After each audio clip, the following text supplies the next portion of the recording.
বন্ধুরা, আপনাদের সকলকে আমার চ্যানেলে স্বাগতম।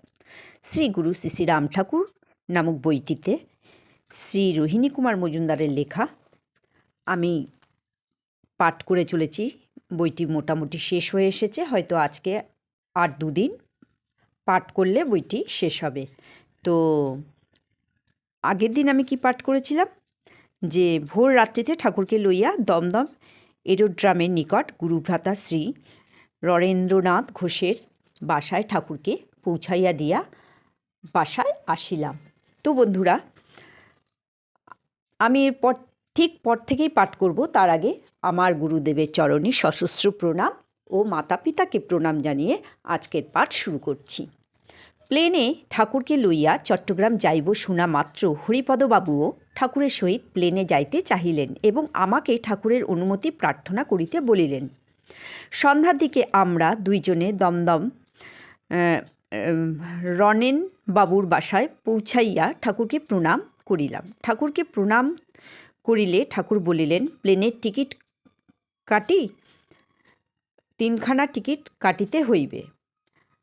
বন্ধুরা, এখানে ঠাকুরকে বলিলাম যে প্লেনের টিকিট কাটি?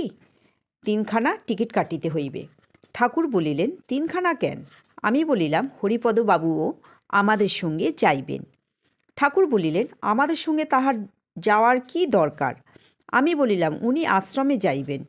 ঠাকুর রাগান্বিত হইয়া আমাকে ভৎসনা করিয়া বলিলেন, আপনারও যাইতে হইবে না, আপনি গিয়া কাজ করেন, আমি মনির সঙ্গেই যাইব। হরিপদবাবুর প্রণাম করিলে ঠাকুর বলিলেন, আমার মাথার ঠিক নাই, কাকে কি বলি বুঝি না, আপনি অসন্তুষ্ট হইবেন না।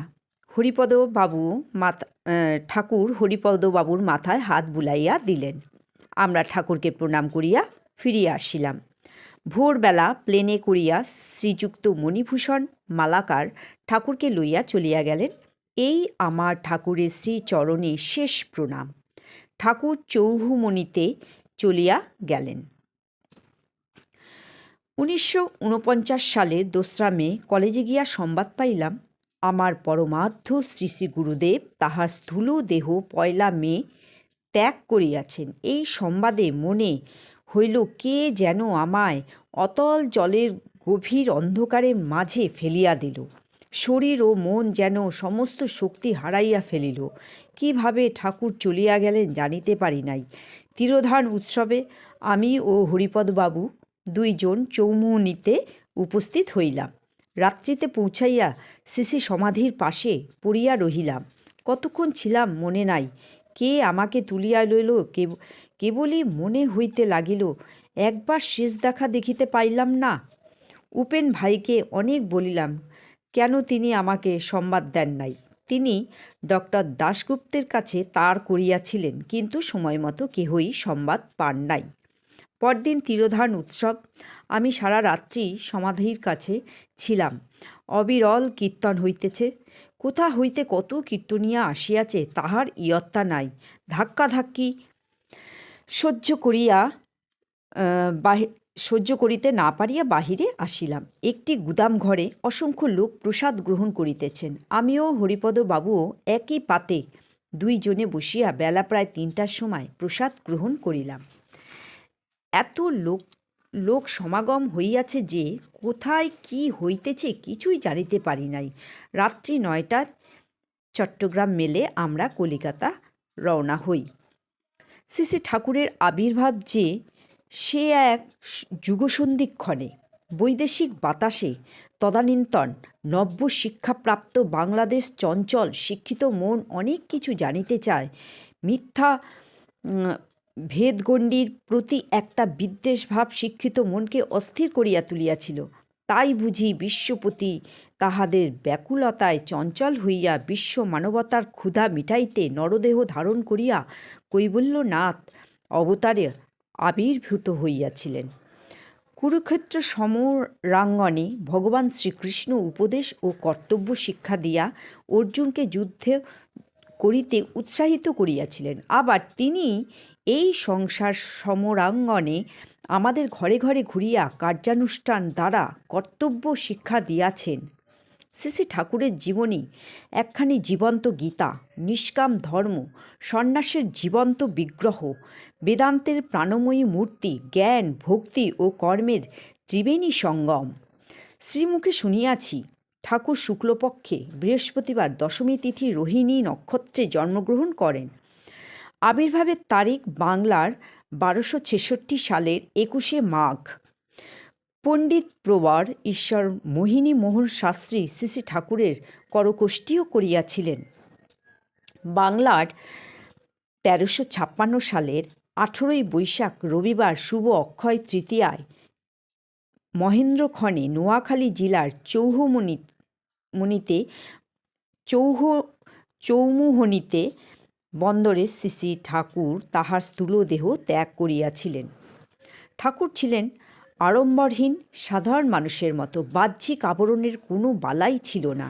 প্রথম দর্শন লাভের সৌভাগ্যের দিন হইতে যত দিন সুস্থ দেহে ছিলেন, একখানি ধুতি ও একখানি চাদর তাহার পরিদেহ দেখিয়াছি। শীতে গ্রীষ্মে সর্বদাই একই পোশাক পরিয়া থাকিতেন। জীবনের শেষ ভাগে আশ্রিতারা তাহাকে গরম জামা কাপড় প্রভৃতিতে ভূষিত করিতেন। ওইগুলি তিনি ইচ্ছা মতো দান করিতেন। পুঁথিগত বিদ্যা তাহার অবিদিত ছিল বলা চলে, তবু তিনি সর্বশাস্ত্র বিশারদ ছিলেন। মহান আত্মার ভাবাবেশে তিনি কথা বলিতেন। তাহার সম্মুখে উপস্থিত হইলে সকলেরই মস্তক আপনিই অবনত হইত। মহান সঙ্গীতের ন্যায় তাহার কণ্ঠস্বর, ভাবোচ্ছ্বাসগুলির স্বর্গের দৃশ্যের ন্যায়। সে স্বর্গে সকল মানব প্রেমে সম্মিলিত।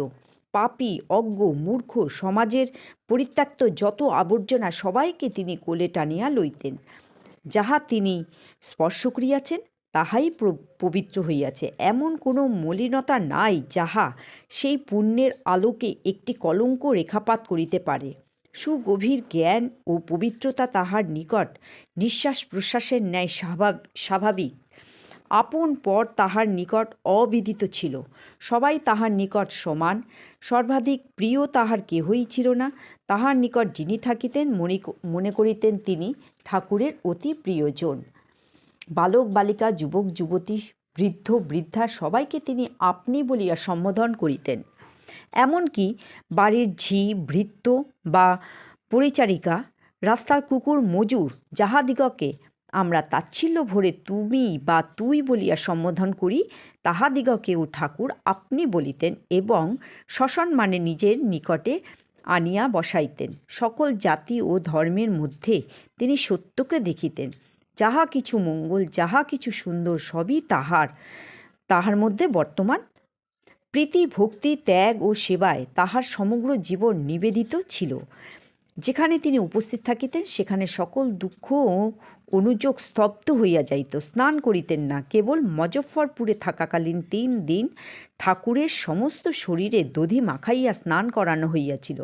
পুরীতে সমস্ত দিন সমুদ্র সৈকতে বালির মধ্যে বসিয়া থাকার জন্য সর্বশরীরে বালি ও কাদা লাগিত। ওই সময় 22 দিন প্রত্যহই ঠাকুরকে স্নান করানো হইত। কেহ জোর করিয়া তাহার পরিধেয় জামা কাপড় পরিবর্তন না করাইলে ওইভাবেই থাকিতেন। যেখানে যখন অবস্থান করিতেন তাহারাই পরিধেয় বস্ত্রগুলি পরিষ্কার করিয়া দিতেন। তো বন্ধুরা, আজকে আর এগিয়ে যাব না, আমার পাঠকে এখানেই বিরাম দেব। আগামীকাল আমি এই বই যেটুকু পাঠ করব তাতে বইটি সমাপ্তি ঘটবে। পরের দিন আমি আবার আমাদের গুরুদেবের আরেকটি বই পাঠ করা শুরু করব। তো আজকে এখানে বিরাম দিলাম পাঠকে।